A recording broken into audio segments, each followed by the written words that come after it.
Bonjour et bienvenue dans ce podcast. Aujourd'hui, je vais vous parler d'un sujet qui me passionne au plus haut point et sur lequel j'ai décidé de me focaliser cette année. La création de systèmes d'organisation dans notre vie, et qu'elle soit professionnelle ou personnelle. Pourquoi ? Eh bien, tout simplement parce que j'ai réalisé à quel point un système, même un mini-système tout simple, peut tout changer. Et quand je dis peut tout changer, je veux vraiment dire qu'il peut transformer vos journées, votre productivité, votre niveau de stress et même la qualité de votre sommeil. Donc dans cet épisode, on va plonger au cœur de la création de systèmes. Je vais vous parler du time blocking, de la méthode GTD et de tout ce qui peut vous aider à propulser vos projets à un tout autre niveau. En fait, j'ai longtemps cru que l'organisation était surtout une question de discipline personnelle, voire un don inné pour certains. Vous savez, le fameux « je ne suis pas quelqu'un d'organisé », c'est dans ma nature. Sauf qu'en fait, ce n'est pas une fatalité. Au fil des années, j'ai compris qu'on pouvait contrebalancer notre manque de discipline par la mise en place de véritables stratégies organisationnelles. Des rituels, des routines et surtout des systèmes sur lesquels on peut s'appuyer. Qu'est-ce que j'entends par système ? C'est un ensemble de règles ou d'habitudes cohérentes qui se répètent et s'imbriquent pour former un mécanisme pratiquement infaillible.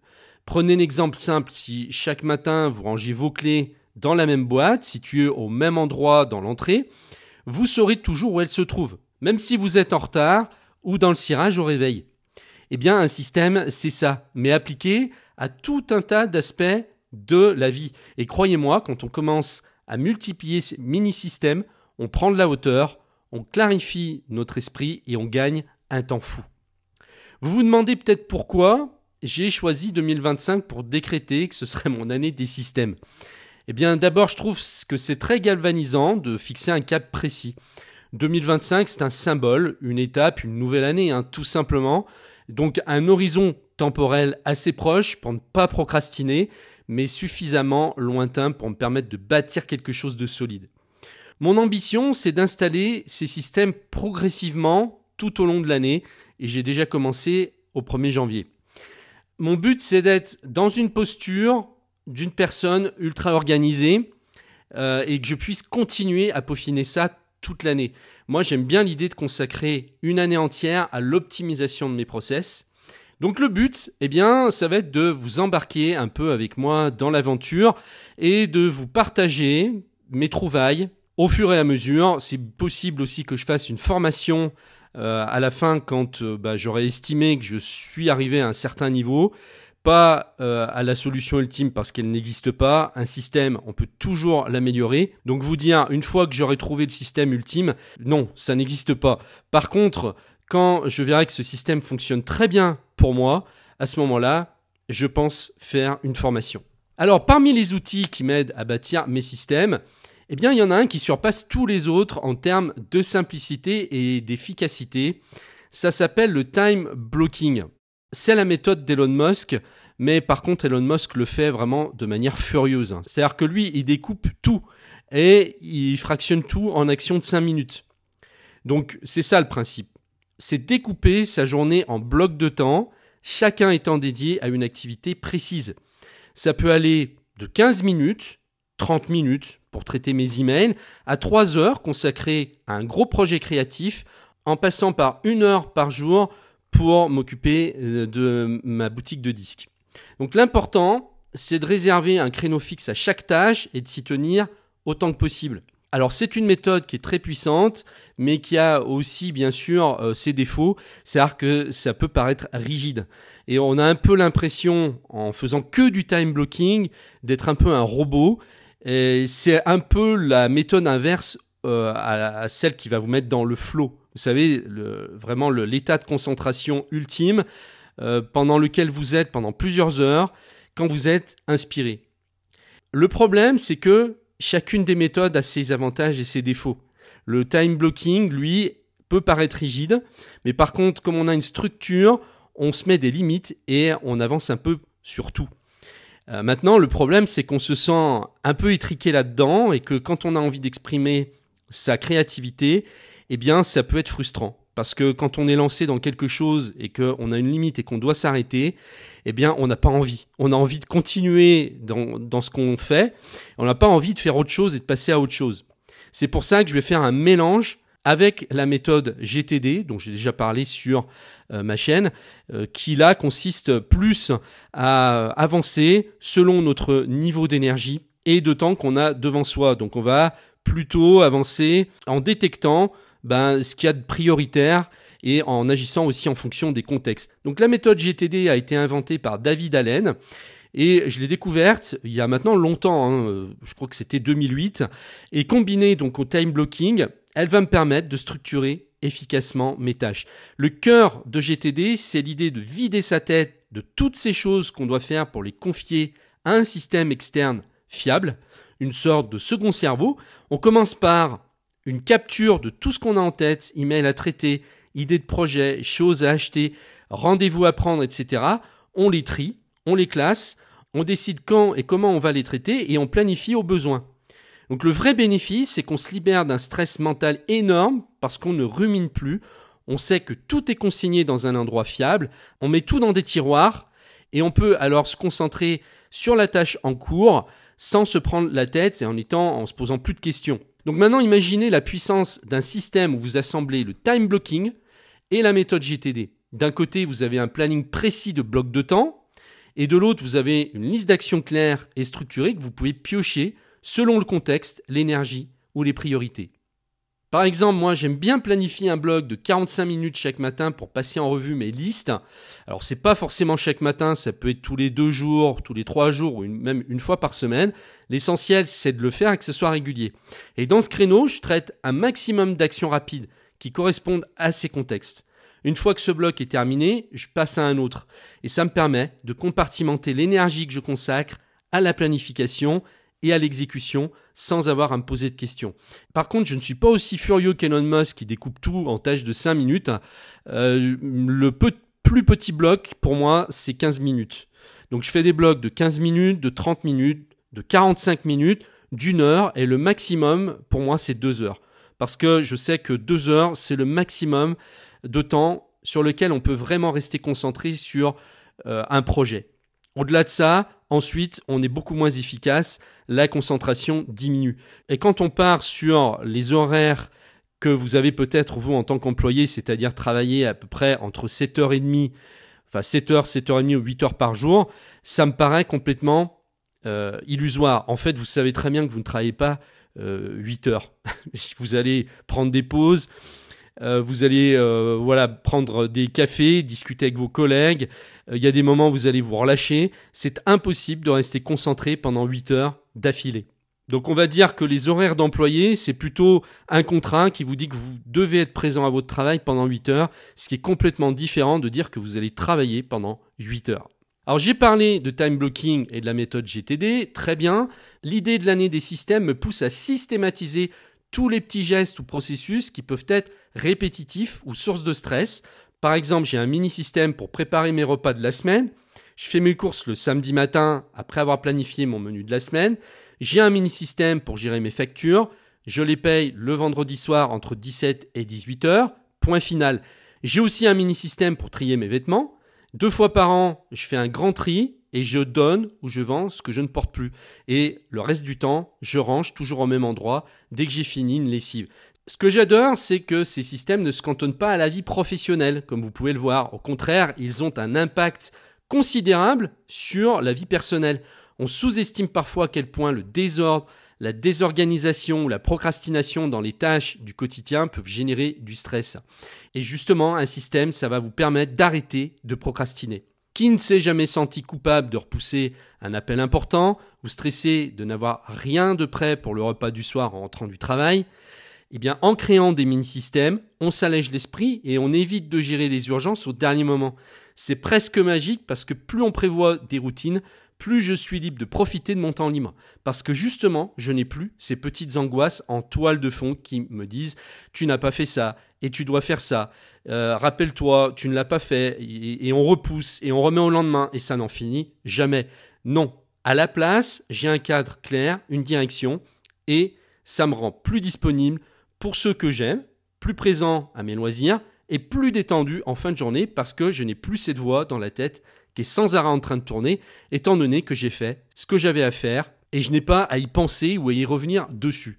Donc mettre en place des systèmes, c'est aussi un vrai boost psychologique. Quand on sait exactement où on va, comment y arriver, on se sent plus confiant. Et la confiance, c'est un moteur incroyable de motivation. Au lieu d'être dans l'errance ou dans la surcharge mentale, on avance étape par étape en sachant qu'on ne peut pas se perdre tant qu'on suit son plan. Le temps devient un allié et non plus une course permanente pour tout boucler à la dernière minute. D'ailleurs, j'ai remarqué que plus je développe mes systèmes, plus je deviens créatif parce que mon esprit est libéré des petits détails logistiques. Je n'ai plus à y penser, j'exécute simplement la liste que j'ai devant moi. Et donc c'est un paradoxe intéressant parce qu'en cadrant davantage, on se crée de l'espace pour la liberté créative. C'est comme si la rigueur libérait l'imagination. Alors évidemment, ce serait trop beau si tout était simple et qu'il n'y avait pas de friction. Mettre en place des systèmes, ça demande quand même un certain effort initial.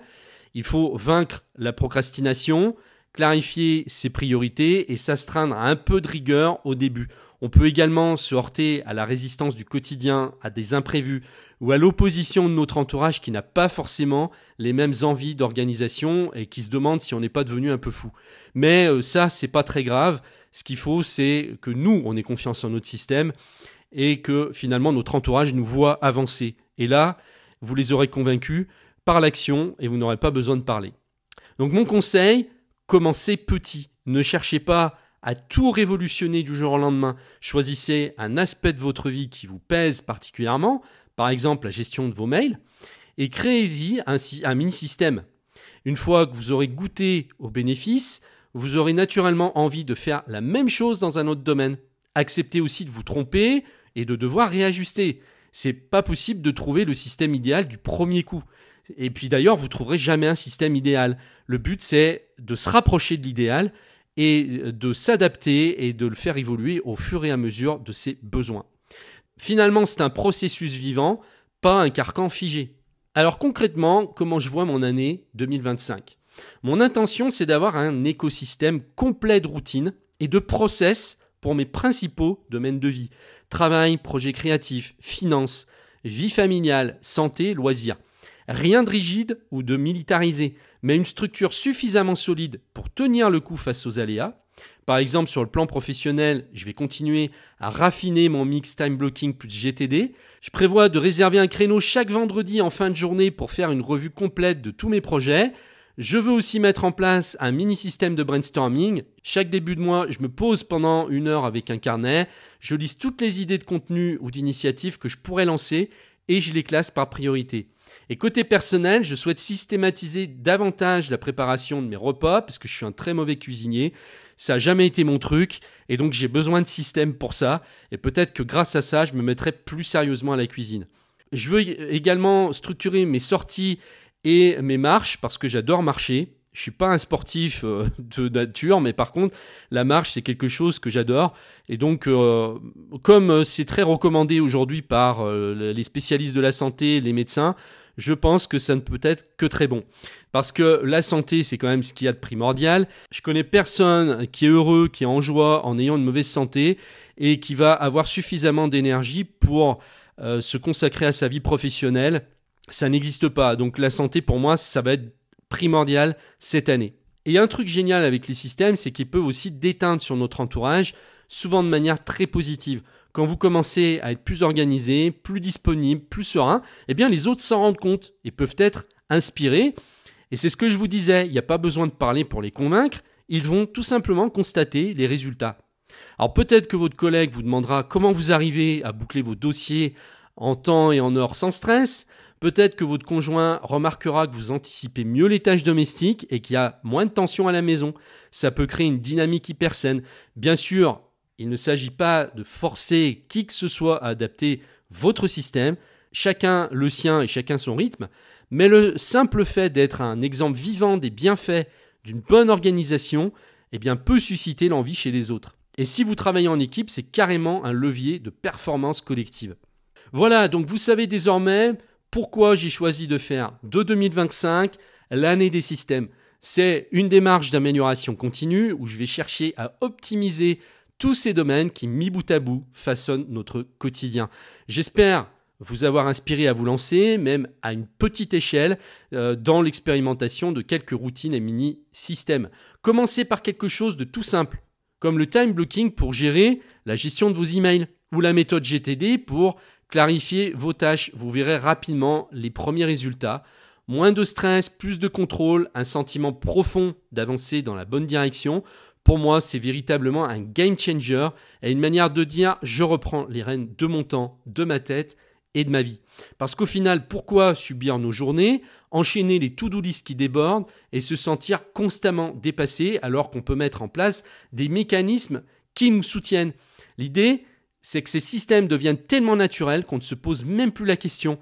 On se libère l'esprit, on décharge nos épaules, on crée des habitudes saines et on se donne la possibilité de se consacrer à ce qui compte vraiment. Donc commencez par un tout petit système, n'en faites qu'un seul, même à la limite pour la journée, comme je vous disais par exemple pour vos emails. Et quand vous allez voir comment vous allez gérer la chose autrement en vous posant des limites et en disant non, je reste pas toute ma journée ou je vais pas retourner sur ma messagerie 10 fois par jour pour voir si j'ai reçu des messages de je sais pas qui, je sais pas quoi. Non, vous vous mettez des limites. Vous dites ok, je vais sur ma boîte email de telle heure à telle heure et j'y reviendrai que ce soir et c'est tout. Donc je vous propose de me suivre dans cette aventure et je vous propose même de suivre ma formation que j'avais réalisée l'année dernière, qui s'appelle Simplification extrême, simplifier tout en 2024, parce que ça c'était mon challenge de 2024, de simplifier. C'est une formation qui va vous guider vers une vie plus ordonnée et productive, libérée de toute confusion. Et dans ce cours exclusif, vous allez retrouver tous mes hacks, mes astuces pour alléger votre quotidien, gagner du temps, faire de la place, devenir plus efficace, booster votre créativité, économiser de l'argent aussi. Et donc, le but, c'est de simplifier votre vie. Donc, vous pouvez déjà commencer par là. Et puis, je vous promets que dès que je serai arrivé à mon système que je considérerais comme idéal, je ferai également une formation sur la création de systèmes. En tout cas, vous pouvez déjà accéder à ma formation Simplification extrême. Je vous laisse le lien dans la description. Elle est disponible en exclusivité dans l'espace premium. Je vous remercie de m'avoir suivi. N'hésitez pas à me laisser des commentaires si vous avez des retours à faire, des partages, des retours d'expérience. Je vous dis à très bientôt dans une prochaine vidéo ou podcast.